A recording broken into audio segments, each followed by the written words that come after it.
സ്തോത്രം സ്തോത്രം സ്തോത്രം. ദൈവത്തിൻ്റെ അതിപരിശുദ്ധമായ നാമം വാഴ്ത്തപ്പെടുമാറാവട്ടെ. സ്വർഗീയ പർദീസ എന്ന ഈ വീഡിയോയുമായി ഒരിക്കൽ കൂടി സ്വർഗദാതാവർത്തെ മക്കളുടെ മുമ്പാകെ നിൽക്കുവാൻ തന്ന വൻ ഭാഗ്യത്തെ ഓർത്ത് നന്ദി പറയുകയാണ്. പ്രിയമുള്ളവരെ, എവരെയും കർത്താവ് സമൃദ്ധമായി അനുഗ്രഹിക്കുമാറാവട്ടെ. സ്തോത്രം സ്തോത്രം സ്തോത്രം. പ്രിയപ്പെട്ടവരെ, ഭൂമിയിൽ മനുഷ്യർ ആരും തന്നെ തിന്മ ചെയ്യാൻ ഇഷ്ടപ്പെടുന്നില്ല. പ്രിയപ്പെട്ടവരെ, എല്ലാവർക്കും നന്മ ചെയ്യണം, നല്ലത് ചെയ്യണം എന്ന് തന്നെയാണ് ആഗ്രഹം. എന്നാൽ പ്രിയപ്പെട്ടവരെ, നമുക്ക് നന്മ ചെയ്യാൻ സാധിക്കാത്ത ഒരു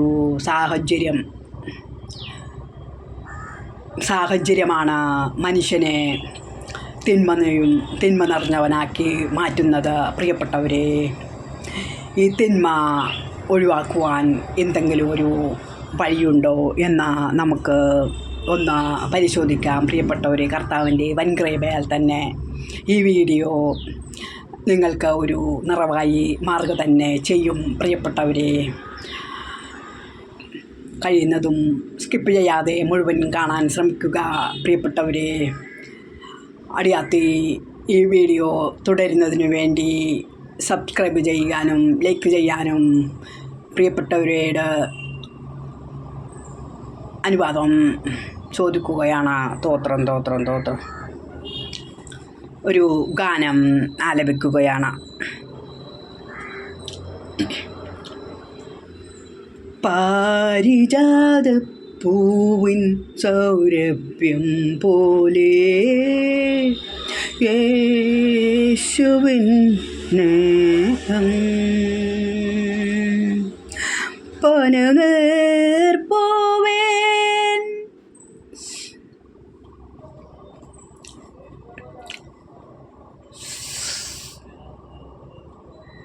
മനോമോഹനം സുഗന്ധം പോലെ യേശുവിൻ സ്നേഹം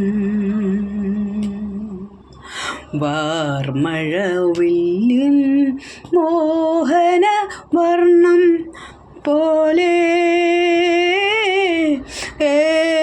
യേശുവിൻ സ്നേഹം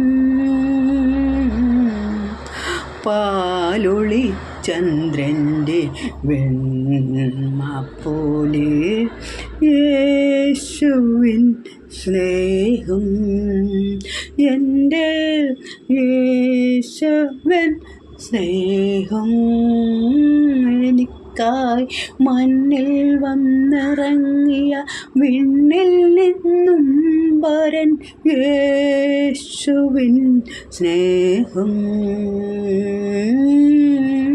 ബാലർക്കബിംബത്തിൻ മഞ്ജുള മോഹന ശോഭ പോലെ യേശുവിൻ സ്നേഹം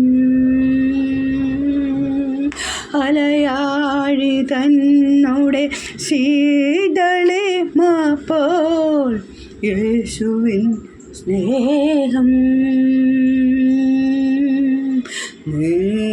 നീലവാനിൻ നാർമല്യം പോലെ യേശുവിൻ സ്നേഹം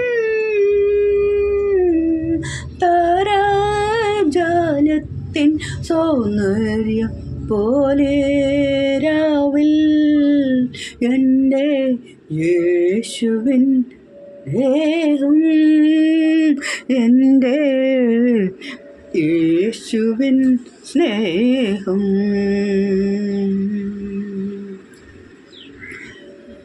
പാപങ്ങളെൻ്റെ കഴുകിക്കളയാൻ പാവനമാ രക്തം ചിന്തി കാൽവരിയിൽ താതന്നു യാഗമായി തീർന്നോരെൻ്റെ യേശുവിൻ സ്നേഹം എൻ്റെ യേശുവിൻ സ്നേഹം. ഒരു തിരുവചന ഭാഗം വായിക്കുകയാണ്. ലൂക്കോസ് എഴുതിയ സുവിശേഷം 11-ാം അധ്യായം 33, 34, 35, 36 വാക്യങ്ങൾ.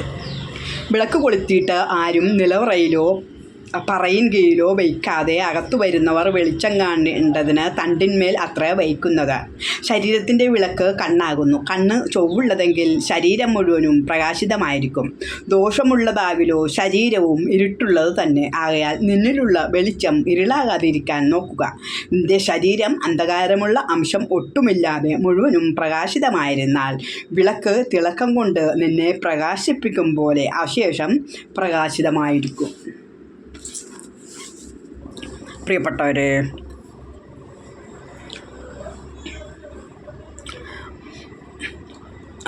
ആദ്യമായി നമുക്ക് ഈ മനോഹരമായ ലോകം കാണാൻ കണ്ണുകൾ തന്ന പരംപിതാവിന് നന്ദി പറയാം. പ്രിയപ്പെട്ടവരെ, കണ്ണില്ലാത്ത മനുഷ്യരുടെ ഇരുണ്ട ലോകം നമുക്ക് സങ്കല്പിക്കുവാൻ സാധിക്കുകയില്ല. പ്രിയപ്പെട്ടവരെ, ദിനംതോറും നമുക്ക് കണ്ണുകൾ തന്ന നമ്മുടെ ദൈവത്തിന് നന്ദി പറയാം. സ്തോത്രം. പ്രിയരെ, നമ്മുടെ ശരീരത്തിൻ്റെ വിളക്ക് കണ്ണാകുന്നു എന്ന് പറയുന്നു. പ്രിയപ്പെട്ടവരെ, വിളക്കുകൊണ്ട്, ഈ കണ്ണുകൊണ്ട് നമുക്ക് ചുറ്റുപാടും കാണുവാൻ സാധിക്കുക തന്നെ ചെയ്യും. പ്രിയപ്പെട്ടവരെ, നമ്മൾ കാണുന്നത് നല്ലതായിട്ട് കാണാനും മോശമായിട്ട് കാണാനും നമുക്ക് കഴിഞ്ഞാൽ നമ്മുടെ ജീവിതം വിജയിച്ചു. പ്രിയപ്പെട്ടവരെ, നമ്മുടെ ശരീരമാകുന്ന കണ്ണുകളെ പ്രകാശിപ്പിക്കുന്നതിനു വേണ്ട വിളക്കുകളെ,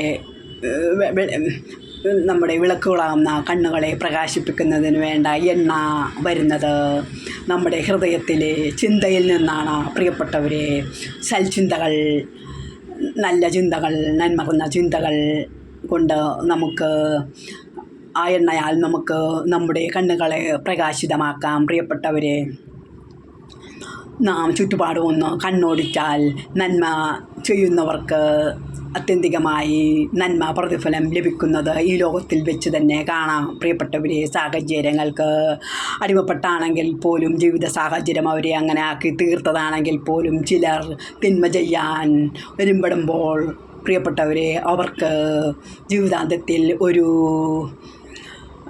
ഒരു വ്യസനകരമായ അനുഭവത്തിലൂടെ കടന്ന് പോകേണ്ടതായിട്ട് വരുന്നുണ്ട്. പ്രിയപ്പെട്ടവരെ, നമ്മുടെ ഹൃദയത്തിൽ നന്മ ചെയ്യുക വളരെ പ്രയാസം തന്നെ. കാരണം ഹൃദയങ്ങളിൽ ഇപ്പോൾ രാജാവായി വസിക്കുന്നത് സാത്താനാണ് എന്നതുള്ളത് തന്നെ. പ്രിയപ്പെട്ടവരെ, സാത്താൻ്റെ ഭരണത്തിന് കീഴിലായിപ്പോയി ആ പർദാസായിൽ വെച്ച് ഹരിതാഫലം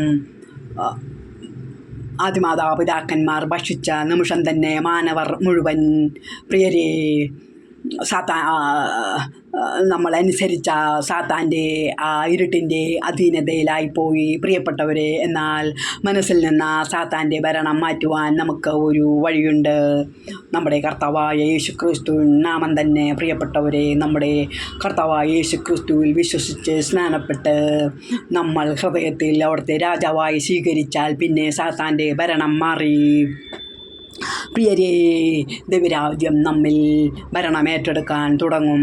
പ്രിയപ്പെട്ടവരെ, നമുക്ക് നമ്മുടെ കർത്താവായ യേശുക്രിസ്തുവിൽ വിശ്വസിച്ചുകൊണ്ട് ദൈവരാജ്യം നിറഞ്ഞുകൊണ്ട് സൽപ്രവൃത്തികൾ, സൽചിന്തകൾ നിറഞ്ഞുകൊണ്ട് നമ്മുടെ കണ്ണുകൾക്ക് ആ എണ്ണയേകി നന്മകൾ എല്ലാം കാണുവാൻ ഉത്സാഹിക്കാം. പ്രിയപ്പെട്ടവരെ, പരന്താതൻ ഏവരെയും സമൃദ്ധമായി അനുഗ്രഹിക്കട്ടെ. വിശുദ്ധ വേദപുസ്തകമായ ബൈബിളിലൂടെ കടന്നു പോകുമ്പോൾ പ്രിയപ്പെട്ടവരെ, ജോസഫ് പോത്തിഫറിൻ്റെ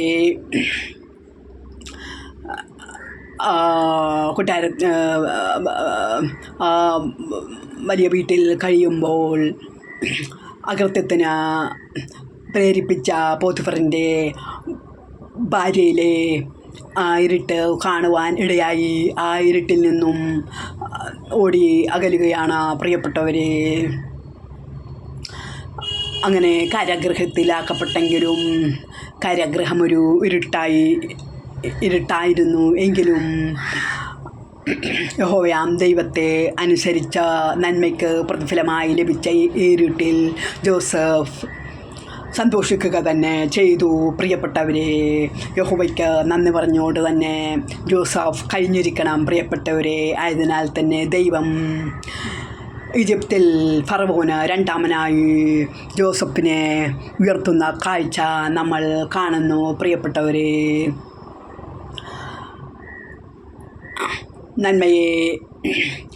നന്മയായി കാണാനും തിന്മയെ പരിത്യജിക്കാനും നമുക്ക് കഴിയണം.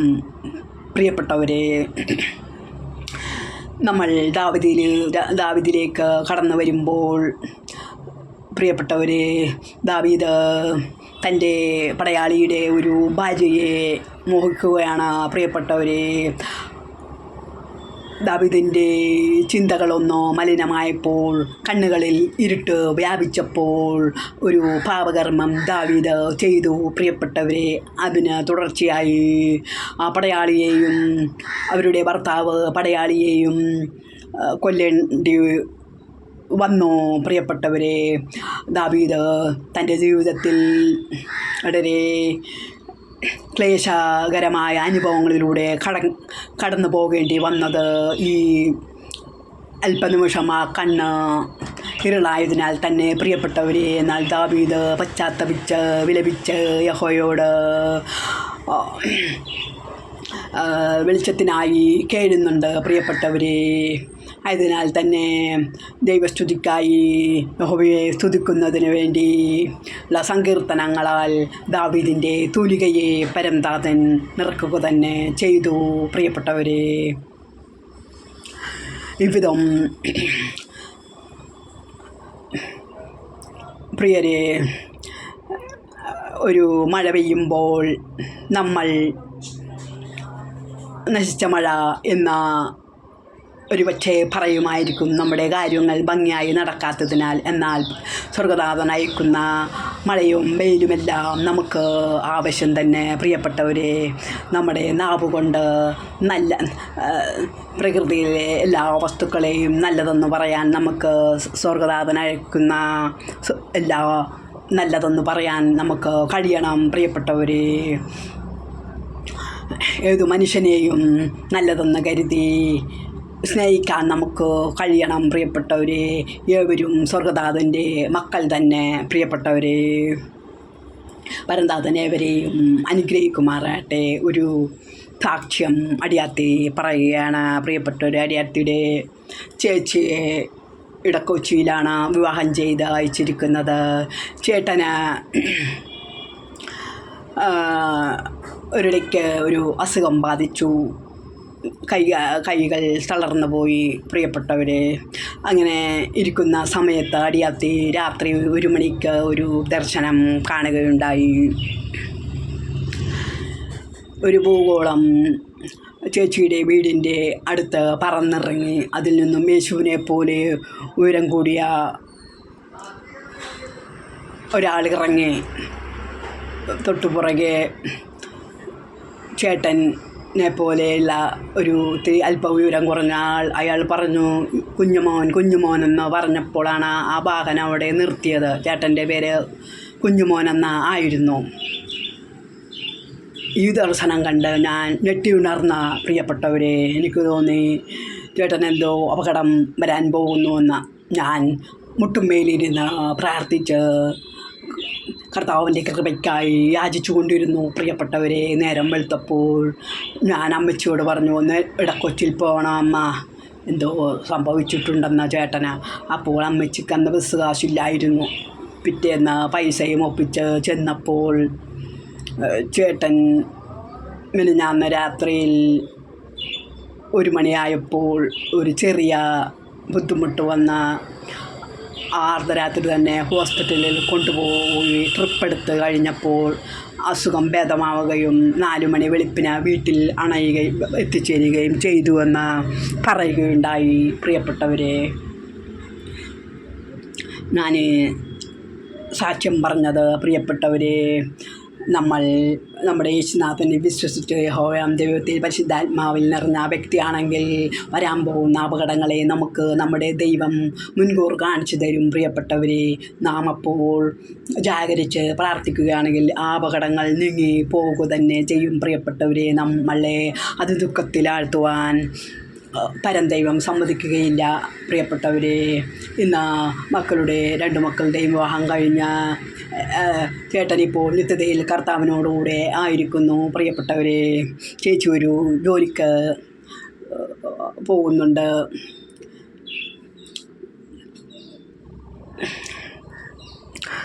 തോത്രം തോത്രം തോത്രം തോത്രം തോത്രം തോത്രം.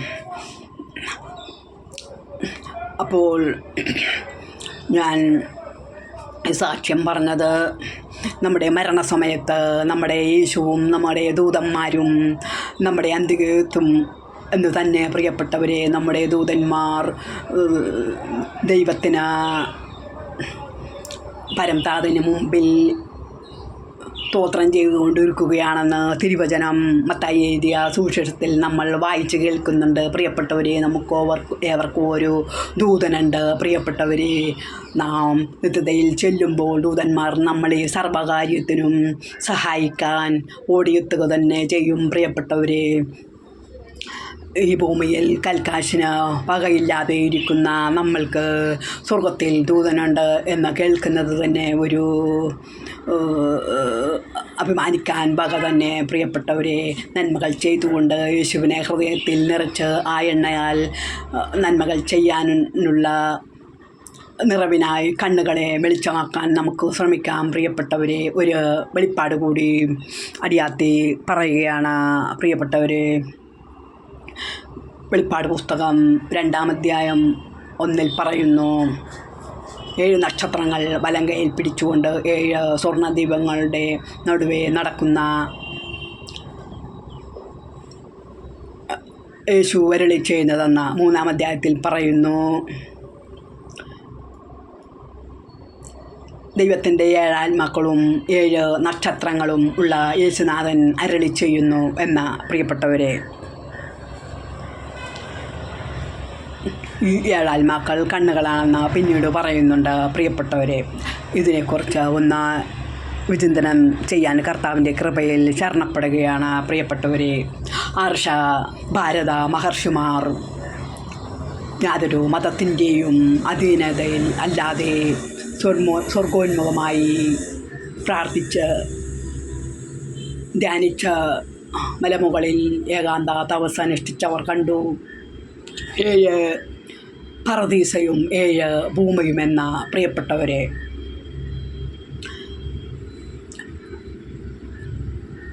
ഈ 14 ലോകമെന്ന. പ്രിയപ്പെട്ടവരെ, ഈ 14 ലോകം തന്നെ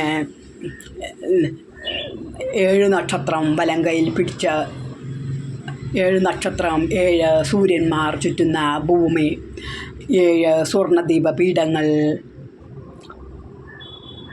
7 പറുദീസ തന്നെ. പ്രിയപ്പെട്ടവരെ, ഈ പറുദീസയിൽ ചുറ്റും നടന്നുകൊണ്ടാണ് നമ്മുടെ യേശു നടന്നുകൊണ്ടിരിക്കുകയാണ്. ആയനാൽ വലങ്കയിലെ സൂര്യന്മാരും കറങ്ങുന്നുണ്ട്. പ്രിയപ്പെട്ടവരെ, സൂര്യന്മാർ എല്ലാം തന്നെ ഒരു നക്ഷത്രങ്ങളും സകല ഗാലക്സിയും ഒരു അഗാധ ഗർത്തത്തെ ചുറ്റി കറങ്ങിക്കൊണ്ടിരിക്കുന്നു എന്ന് ശാസ്ത്രം പറയുന്നു. പ്രിയപ്പെട്ടവരെ, ഈ അഗാധ ഗർത്തം സ്വർഗരാജ്യത്തേക്കുള്ള കവാടം തന്നെ. പ്രിയപ്പെട്ടവരെ, ദൈവം കീഴുരുട്ടിൽ ബ്ലാക്ക് ഹോൾ എന്ന് പറയപ്പെടുന്ന ഈ അഗാധഗർത്തം. പ്രിയപ്പെട്ടവരെ, ദൈവം കൂരുരുളിൽ വസിക്കാൻ ഇഷ്ടപ്പെടുന്നു എന്ന വിശുദ്ധ വേദപുസ്തകവും പറയുന്നു. പ്രിയപ്പെട്ടവരെ,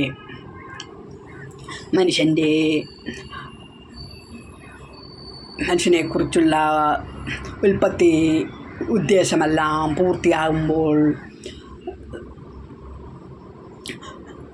ആവുന്നതുവരെ നമ്മുടെ ദൈവം ഇരുളിൽ വസിക്കാൻ ഇഷ്ടപ്പെടുകയാണ്. പ്രിയപ്പെട്ടവരെ, ഇന്ന് സ്വർഗത്ത് മാലാഖവൃന്ദങ്ങളും എല്ലാം ദൂതഗണങ്ങളും എല്ലാം ഇപ്പോൾ ഭൂമിയിൽ നമ്മളെ പരിപാലിക്കാൻ ഉണ്ട്. പ്രിയപ്പെട്ടവരെ, അന്ത്യത്തിൽ രാജ്യം എല്ലാം പിതാവിൻ്റെ കാഴ്ചവെച്ച് നമ്മുടെ യേശുനാഥൻ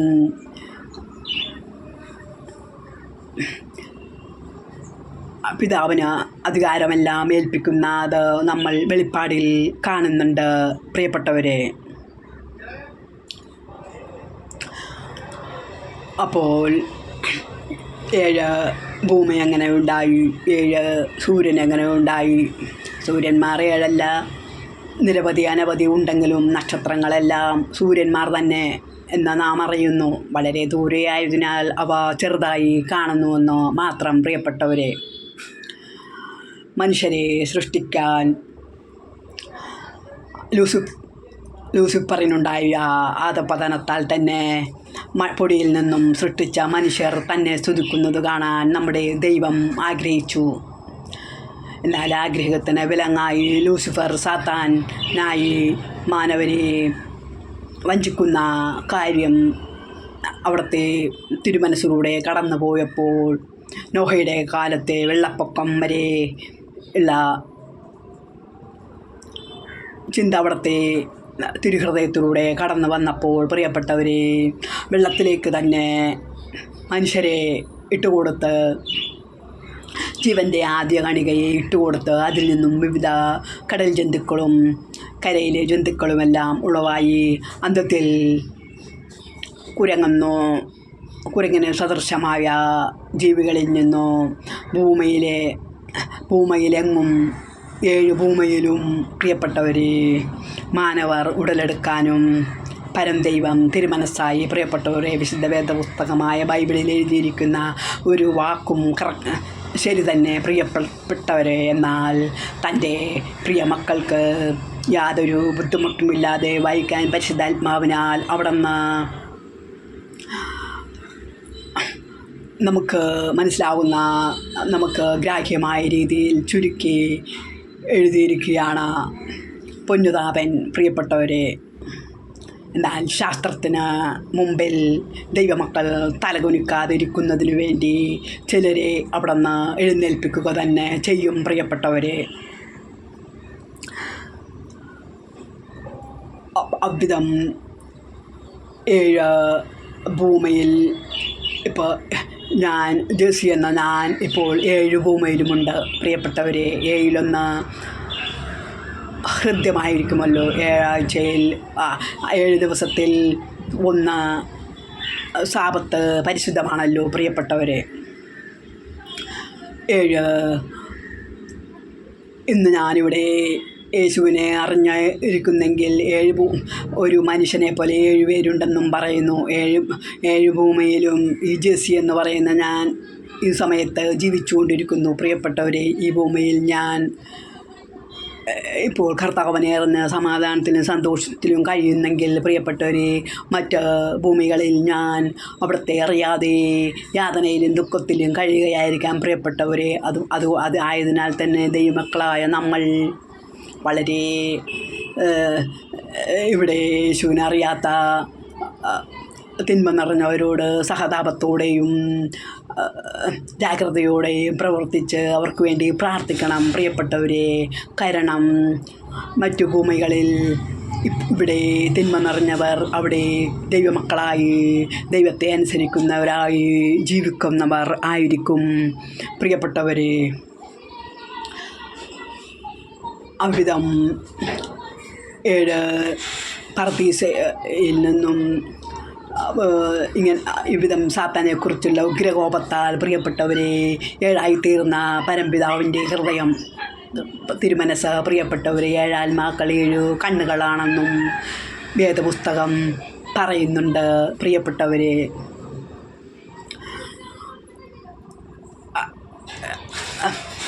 പരംതാതൻ്റെ 7 ഹൃദയത്തോടൊപ്പം തന്നെ അവിടുത്തെ സൃഷ്ടികളുമെല്ലാം 7 അനേകരായിത്തീർന്നു പ്രിയപ്പെട്ടവരെ. 7 ഭൂമി 7 സൂര്യൻ 7 അനവധിയായി ചിതറിപ്പോയി പ്രിയപ്പെട്ടവരെ. ഭൂമിയിൽ നിന്നും കണ്ണാടി കഷ്ണം തെറിച്ചു വീണ അത് ചന്ദ്രനായി മാറി പ്രിയപ്പെട്ടവരെ. അതിനാൽ തന്നെ സൂര്യവെളിച്ചം പ്രതിഫലിപ്പിക്കാൻ ചന്ദ്രന് കഴിയുന്നു പ്രിയപ്പെട്ടവരെ.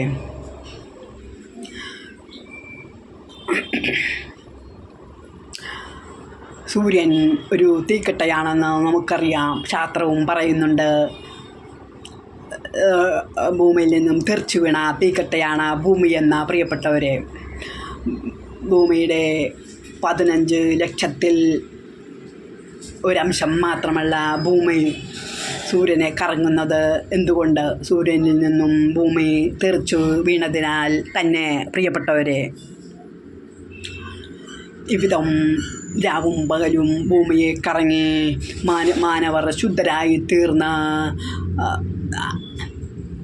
അവിടുത്തെ പരംനാഥൻ്റെ സ്വർഗനാഥൻ്റെ മനതാരിലെ മക്കളായി തീർന്ന് നമ്മൾ നിത്യതയിൽ നിന്നും വന്ന പർദീസയിൽ നിന്നും ഭൂമിയിൽ വന്നു ചേർന്ന നമ്മൾ ഭൂമിയിലേക്ക് തന്നെ ചെന്നു ചേരും പ്രിയരെ. എന്നാൽ അന്ത്യത്തിൽ കർത്താവിൻ്റെ വരവിൽ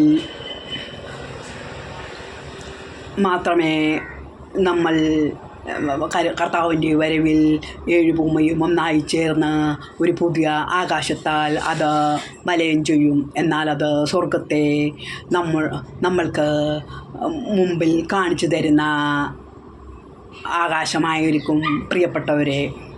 അവിടെ സ്വർഗീയ ശരീരങ്ങളോടുകൂടി ജഡ ശരീരത്തിൽ നിന്നും സൃഷ്ടിക്കപ്പെട്ട ആത്മാക്കൾ സ്വർഗീയ ശരീരമണിഞ്ഞ പ്രിയപ്പെട്ടവരെ നമ്മുടെ ദൈവത്തെ ആരാധിച്ചുകൊണ്ട് അനുനിമിഷം നമ്മൾ അവിടെ വാഴും പ്രിയപ്പെട്ടവരെ. അന്ന് സൂര്യനും ചന്ദ്രനും നമുക്ക് ആവശ്യമില്ല പ്രിയപ്പെട്ടവരെ. നമ്മുടെ സ്വർഗനാഥൻ്റെ ദിവ്യചേതസ്സിനാൽ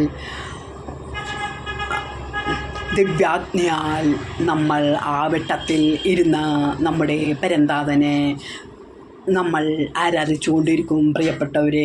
ഈ ഭൂമിയിലും നമ്മുടെ സ്വർഗനാഥൻ്റെ ലക്ഷ്യം അവിടുത്തെ ആരാധിക്കുക തന്നെയാണ് പ്രിയപ്പെട്ടവരെ. സദാസമയവും മാനവർ അവിടുത്തെ സ്തോത്രം ചെയ്തുകൊണ്ട് ഇരിക്കണം, അവിടത്തേക്ക് നന്ദി പറഞ്ഞുകൊണ്ട് ഇരിക്കണം പ്രിയപ്പെട്ടവരെ. അവിടുത്തെ സ്വർഗനാഥനെ യേശുവിനെ അറിയാത്ത അനേകരുണ്ട് പ്രിയപ്പെട്ടവരെ.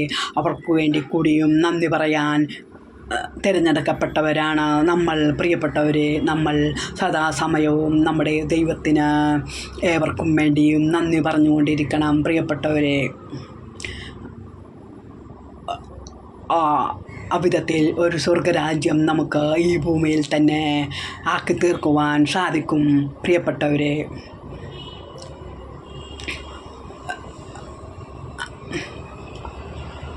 അങ്ങനെ ഈ ഭൂമിയിലും നിത്യരാജ്യത്തിലും നമുക്ക് നമ്മുടെ യേശുവിനെയും സ്വർഗനാഥനെയും പവനാത്മാവാം നമ്മുടെ ദൈവത്തെയും കണ്ടുകൊണ്ട് സന്തോഷിച്ച് ആനന്ദിച്ച് ജീവിക്കാം അനന്തതയോളം പ്രിയപ്പെട്ടവരെ. പരന്താതൻ ഏവരെയും സമൃദ്ധമായി അനുഗ്രഹിക്കുമാറാകട്ടെ. പിതാവാം ദൈവത്തിൻ്റെ സ്നേഹവും പുത്രാൻ ദൈവത്തിൻ്റെ കൃപയും പരിശുദ്ധാത്മാവിൻ്റെ സംസർഗവും എല്ലാ മക്കളോടും കൂടി ഉണ്ടായിരിക്കുമാറാകട്ടെ. തൻ്റെ പുത്രനെ തന്ന നമ്മെ അവിടുത്തെ തിരുരക്തത്താൽ വീണ്ടെടുത്ത അവിടുത്തെ നാമമഹത്വത്തിനായി ഹല്ലേലൂയ ഹല്ലേലൂയ ഹല്ലേലൂയ. കർത്താവായ യേശുവേ വേഗം വരണമേ. ആമേൻ ആമേൻ.